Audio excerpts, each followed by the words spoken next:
¿Qué tal? Buenas noches, señoras y señores. Se acaba de constituir recientemente en la región de Murcia la plataforma estatal contra la contaminación electromagnética, o digamos el área regional de esta plataforma que se adhiere a la plataforma que ya viene trabajando, ya viene funcionando en el conjunto del país. Nos ha parecido interesante conocer los motivos que han impulsado a este colectivo de ciudadanos a crear esta plataforma en Murcia, saber o conocer, digamos, su opinión acerca de qué entendemos por contaminación electromagnética. Naturalmente todos tenemos una idea aproximada de qué es ese tipo de contaminación, de qué la produce, de cómo la podemos evitar, pero ellos quizá nos puedan dar una visión más particular sobre este asunto, de cuáles son sus reivindicaciones, de cuáles son sus aspiraciones y de qué podemos hacer todos para protegernos en mayor o menor medida ante este foco de contaminación. Para eso está con nosotros uno de los componentes de esta plataforma regional contra la contaminación electromagnética, que es José Caselles. Señor Caselles, buenas noches. Buenas noches. Bueno, la primera pregunta, aunque pueda parecer obvia o muy simple, pero yo creo que es adecuada para que nos situemos todos. ¿Qué entendemos por contaminación electromagnética? La contaminación electromagnética es aquella que procede tanto de fuentes naturales, como puede ser el sol o las tormentas o la polaridad terrestre, a la cual nos hemos ido adaptando los seres humanos y todas las plantas y seres vivos a lo largo de la evolución de las especies. No hay problema con ella, nos hemos adaptado.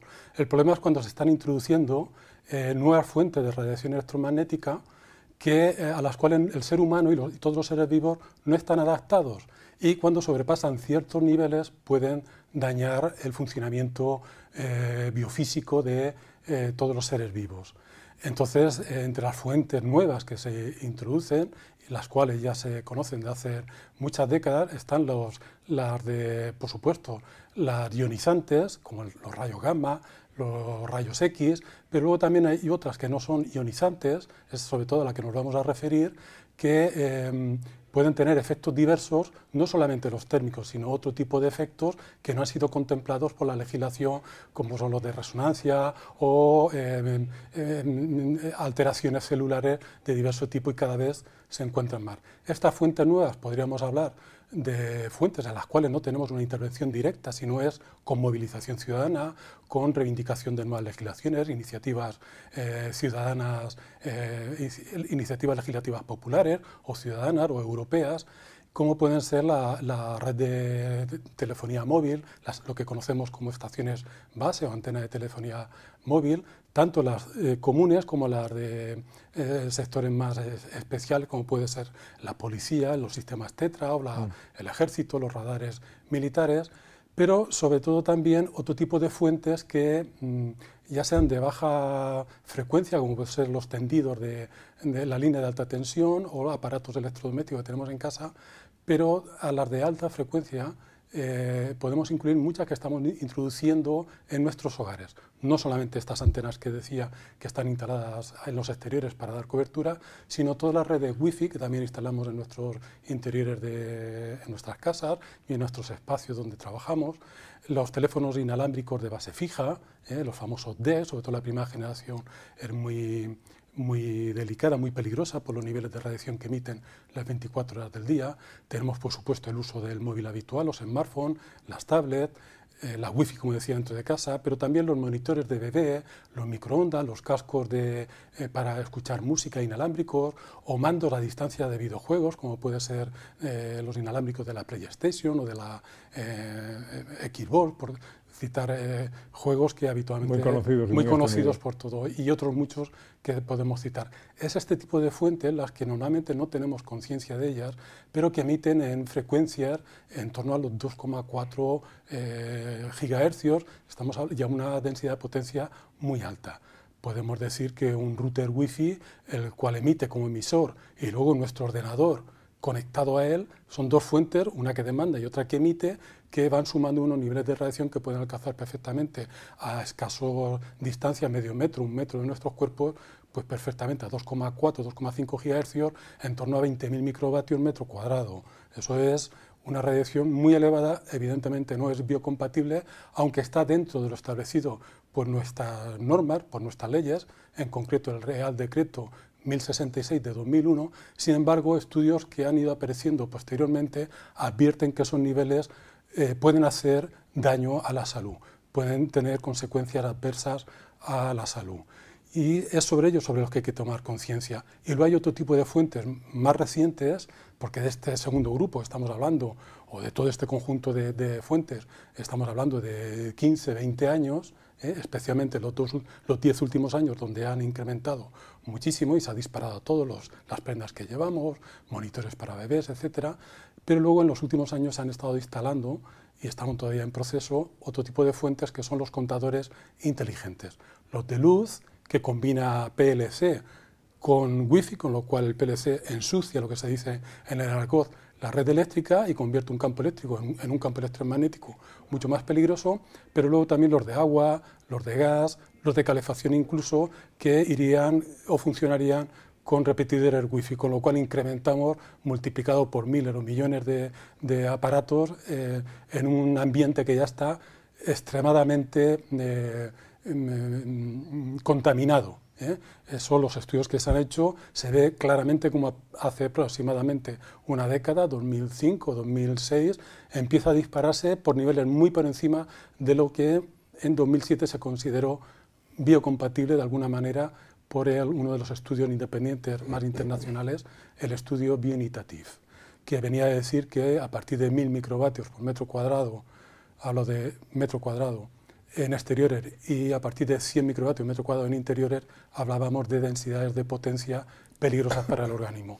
Y entonces a partir de esa fecha, 2005-2006, empieza a dispararse, entendiéndose que en la actualidad podemos estar sometidos como media en la mayoría de las ciudades o de las poblaciones a niveles que rondan los 9 o 10.000 microvatios metro cuadrado. Eso no quiere decir, como hemos visto en ocasiones en parques infantiles donde hay niñas y niños tirando al tobogán, que pueden estar a 40.000 microvatios metro cuadrado. Y en otras calles, a lo mejor, por la situación que está, lo alejadas o lo ocultas que están de las fuentes, pues pueden estar en unos niveles por debajo de 100, incluso de 50. En un sitio están muy bien, o relativamente bien, y en otro están en situación que nosotros consideramos de riesgo, de gran riesgo, según siempre basándonos en estudios científicos independientes y libre de intereses.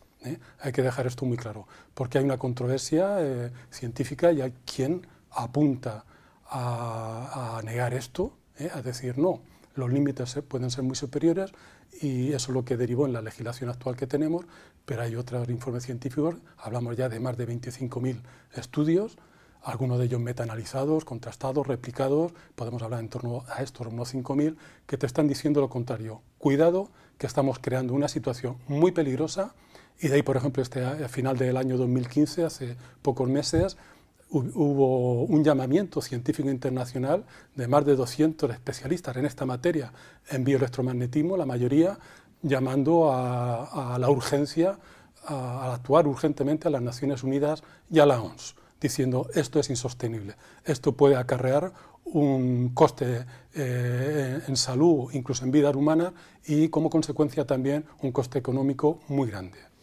Ha puesto usted ejemplos muy concretos de cosas que existen y que funcionan en la mayoría de los hogares, los teléfonos móviles, los smartphones, las tablets, los teléfonos inalámbricos, los mandos a distancia, los microondas. O sea, en una casa cualquiera, si pudiéramos visibilizar las ondas electromagnéticas, estaríamos invadidos, estamos invadidos. Así es, estamos invadidos. De hecho, el problema es que la contaminación electromagnética, al contrario que podemos detectar con otros agentes contaminantes, escapa a los sentidos, no se ve, no se huele, no se oye, no se puede tocar, no la podemos gustar, escapa a los sentidos. Pero me gusta poner el ejemplo, imaginemos una persona fumando, ¿dónde consentiríamos que fumara? Es exactamente, sin ser lo mismo, podemos imaginarlo. Si hay incluso artistas que han intentado pintar lo que serían la densidad de contaminación electromagnética, y es muy curioso porque, y eso sí se puede ver en estudios donde van simulando esas densidades, y efectivamente en muchos hogares estamos sobrepasando miles de veces lo que sería recomendable, insisto, según informes científicos, y me remito especialmente a los estudios de Bioinitiative, que hizo un primer informe, o mejor dicho, los metaanálisis de Bioinitiative, hizo un primer informe en 2007, otro mucho más exigente porque detectó daños en emisiones mucho más bajas, y lo dio a conocer en 2012 y en revisiones posteriores. Pero no solamente ellos, hay otros informes incluso de la Unión Europea, como el estudio Reflex o el Interphone, o grupos independientes en Turquía o en Rusia o en Canadá, que vienen advirtiendo de este tipo de cuestiones. Es más, hay instituciones europeas que vienen recogiendo este problema en sus distintos informes o consensos, y un referente importante de ello es la resolución 1815 de la Asamblea Parlamentaria del Consejo de Europa, que en 2011 de alguna manera acoge a bien, toma como válida las propuestas que hace el Grupo Vinetti y otros grupos, la ICEN en sus distintas reuniones, otros congresos internacionales y otros equipos que vienen advirtiendo de esto, y recomienda la resolución 1815 de la Asamblea Parlamentaria del Consejo de Europa en 2011, la cual firma España también, que no se sobrepase en la medida de lo posible 1000 microvatios en exteriores, y dentro de las viviendas no sobrepasemos los 100 microvatios. Hablo por metro cuadrado. Normalmente se maneja la cifra de los centímetros cuadrados, los microvatios centímetro cuadrado, que serían el equivalente de estos anteriores, 0,1 microvatios centímetro cuadrado o 0,01. Esos son los niveles recomendados por la Asamblea Parlamentaria del Consejo de Europa, todos los países de la Unión y los que no están en la Unión, incluida España. Y no se está cumpliendo. Entonces, ¿por qué hago referencia a esta resolución 1815? Porque en ella también, además de advertir de lo imprudente que es meter las wifis en las escuelas, es algo que nosotros denunciamos, tanto la plataforma estatal como la regional, que está vinculada a la estatal, el plan de conectividad que se está extendiendo a todos los centros educativos de este país. Empezó con el Plan Escuela 2.0, pero ahora recientemente, esto ya hace algunos años, y ahora recientemente el Plan de Conectividad o programas específicos como Samsung Smart School, que lo que intentan es que cada niño tenga una tablet, tenga un aparato y esté conectado por Wi-Fi, lo cual entendemos que es un enorme error. Y además no es necesario, es mucho más inteligente plantearlo de otra manera, más económico a la larga, evita todo tipo de problemas, porque podemos dar conectividad a nuestro alumnado, niñas y niños de todo el país, a través de la fibra o el cable, o la fibra óptica o el cable, que es lo único hasta el momento demostrado inocuo. La Wi-Fi hace daño, eso está demostrado. Hace poquito salió un informe de los últimos que han aparecido hace escasas semanas, que llega a decir que tan solo un pico momentáneo de 250 milisegundos de exposición a una red Wi-Fi en la infancia puede alterar su sistema neurológico durante un tiempo largo. ¿Qué vamos a hacer con las niñas y los niños sometidos todas las horas escolares sometidos a router industriales que tan solo estando emitiendo por sí solos sin ningún tipo de demanda en la proximidad detectamos 20.000 microvatios metro cuadrado? Cuando haya un grupo de 15, 20, 25 estudiantes demandando esa conectividad, se dispara esa radiación. Estamos haciendo de las escuelas con este plan de conectividad inalámbrica auténticas canteras de personas electrohipersensibles en un margen de 10-15 años, con todas las consecuencias de marginación social que eso puede acarrear, y de exclusión y de deterioro físico, de daño moral. Todos los daños se pueden sumar ahí y tenemos una enorme responsabilidad en frenar eso. Existen alternativas, se puede acceder por cable o fibra, así lo venimos pidiendo, y así también lo indica el Ministerio de Educación. Tiene las dos alternativas, cable o fibra o wifi. Optemos por el cable o fibra, es lo único y lo único que nos va a garantizar que las niñas y niños no van a estar dañados.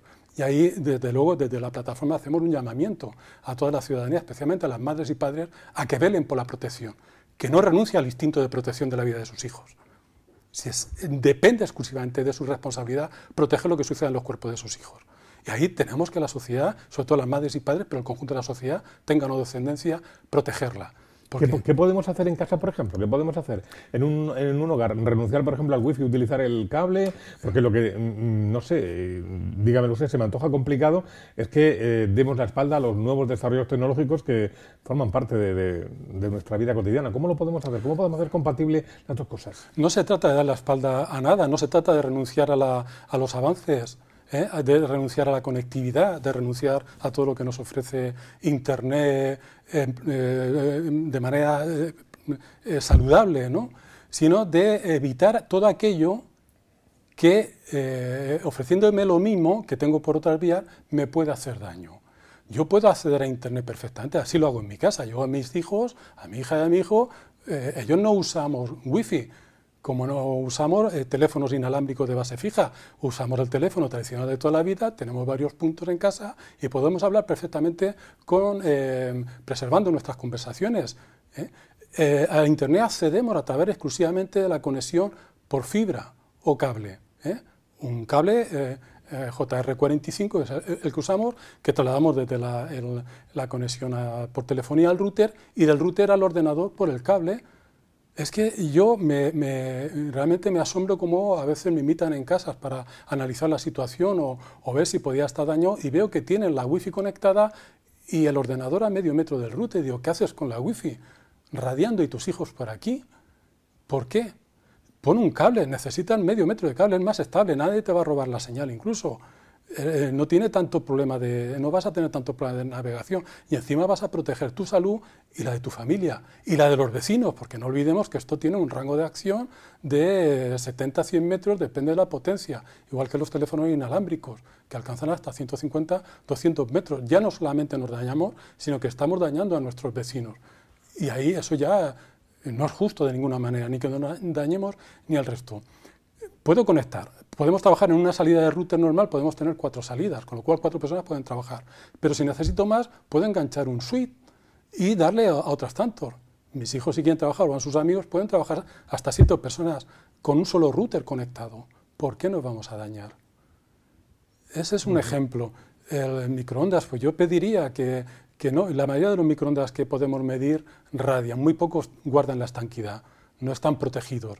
Y te puedes ir al otro extremo de la casa y ya está radiado a grandes niveles. Yo no recomiendo para nada que una niña o un niño esté mirando cómo se calienta el vaso de leche por la mañana, que no desayune pegado a un microondas mientras está funcionando. Es un nivel muy potente de radiación el que emite un microondas. Los teléfonos inalámbricos lo mismo, yo estoy cansado de ver personas que duermen con un teléfono inalámbrico en la habitación pegado al cabezal de la cama, o está viendo la tele o conversando o comiendo con los teléfonos, o ellos mismos metidos en el bolsillo, una base que está radiando y un terminal que está radiando. O los móviles, ¿por qué esta necesidad de todo permanentemente a cada minuto tener que consultar una cosa? Y lo que es más grave ahora con los smartphones, los distintos servicios que da y sobre todo la wifi en un smartphone te puede estar radiando pegado al cuerpo 20.000 microvatios o más, como podemos detectar normalmente con los smartphones.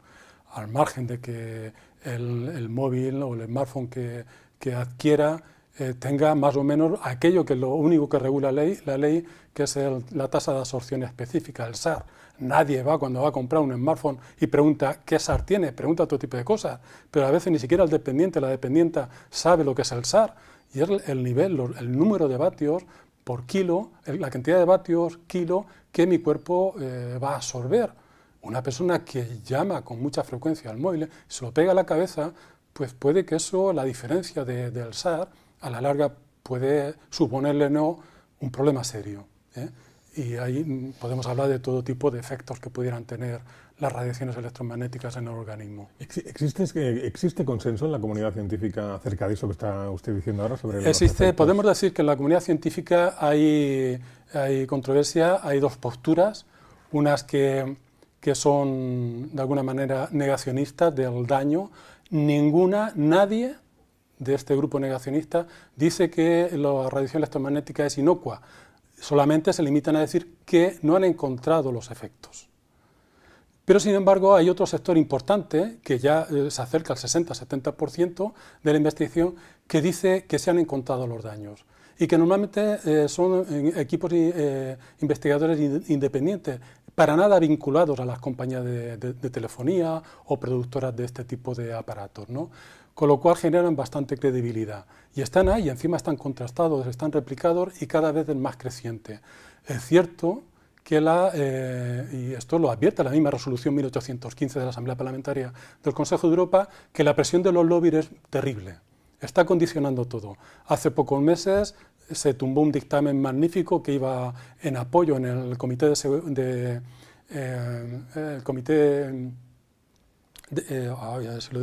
Bueno, no se preocupe. Bueno, el Comité Económico y Social de Europa, perdón, donde se iba a aprobar un dictamen en el que se había trabajado durante 7 meses para proteger a las personas electrohipersensibles, y en el último momento lo tumbaron. Está recurrido ante la Defensora del Pueblo Europeo. La ACCENIR, que es un comité internacional que estudia los riesgos emergentes y sobre la salud, también está siendo denunciado porque está muy condicionado por los lobbies. Entonces, personas que se instalan en este tipo de organismos son muy afines a la industria o han participado de proyectos ligados a la industria, con lo cual, y por eso insisto, la Asamblea Parlamentaria del Consejo de Europa advierte de que se debe cuidar todo esto, porque está condicionando la evolución.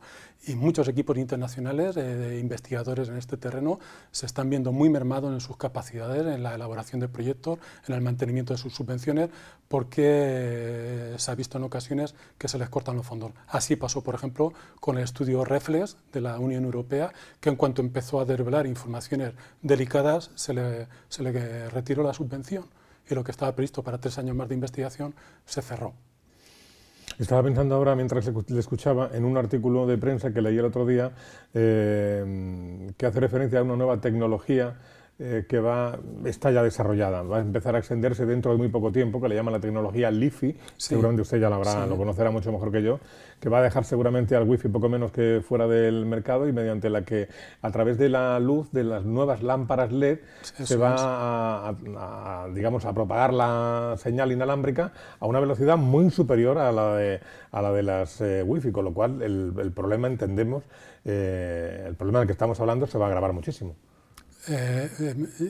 La plataforma estatal y la red de plataformas a nivel europeo, en la que estamos trabajando en red a nivel europeo, el día 12 pasado hubo una reunión en Bruselas a nivel europeo para retomar el tema de la iniciativa ciudadana europea, y también la plataforma regional.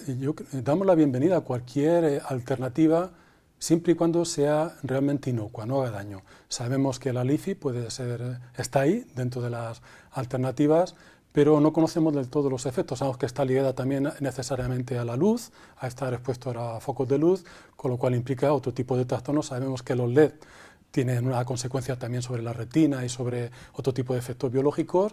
Los parpadeos a nivel micro pues están ahí. Sabemos que como las bombillas de bajo consumo están ahí, no son todo lo inocuas que se piensa. Entonces, bienvenida a cualquier alternativa, siempre y cuando no vaya acompañado de otro tipo de riesgos, porque podemos quitar una cosa y generar otra que a lo mejor no es tan peligrosa, pero sigue siendo peligrosa o sigue siendo perjudicial. Entonces, cualquier avance que dé alternativa a esta locura en la que estamos inmersos es bienvenida, pero cuidando que no haga otro tipo de daño. Por último, señor Casellas, ¿qué van a hacer ustedes, por tanto, desde la plataforma que se acaba de constituir en la región de Murcia? ¿Cuál es su propósito? Nuestro propósito, si pudiéramos reducir ahí, se ha lanzado estos días a la prensa la constitución de esta plataforma regional que, como digo, está vinculada a la plataforma estatal contra la contaminación electromagnética. En ella confluimos por movimientos ciudadanos, asociaciones de vecinos, AMPAs, personas afectadas de la electrohipersensibilidad o de los síndromes de sensibilización central. Es un cuadro complejo que incluye pero la sensibilidad química está todo asociado, y formamos parte de ella por numerosos colectivos, ¿no?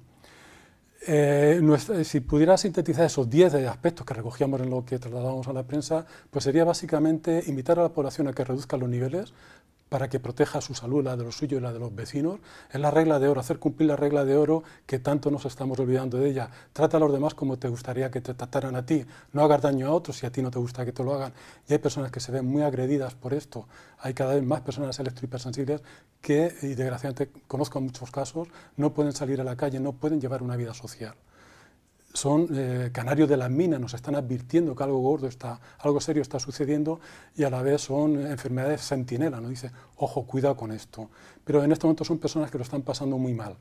Entonces, invitar a reducir esos niveles, porque hay muchísimo, casi el 95% de la producción electromagnética que generamos de forma espontánea podría reducirse, con lo cual ya mejoraría mucho la situación.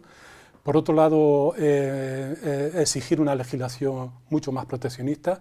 Nos estamos todavía basando en una legislación 2001, el Real Decreto 1066, agravada por la Ley de Telecomunicaciones de 2014. Es una ley perversa, nosotros entendemos que es perversa, porque pone todos nuestros cuerpos, nuestras viviendas, todo al servicio, nos ha convertido en espacio público radioeléctrico, nuestro plato, nuestra cama, la cuna de nuestro bebé, a nuestros hijos y a nosotros mismos.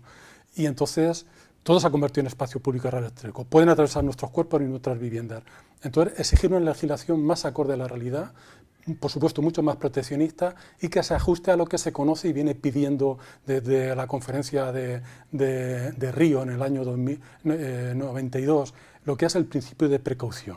Lo vienen diciendo distintos organismos internacionales y europeos, como por ejemplo la Agencia de Medio Ambiente o la misma Asamblea Parlamentaria del Consejo de Europa. Aplíquese el principio de precaución.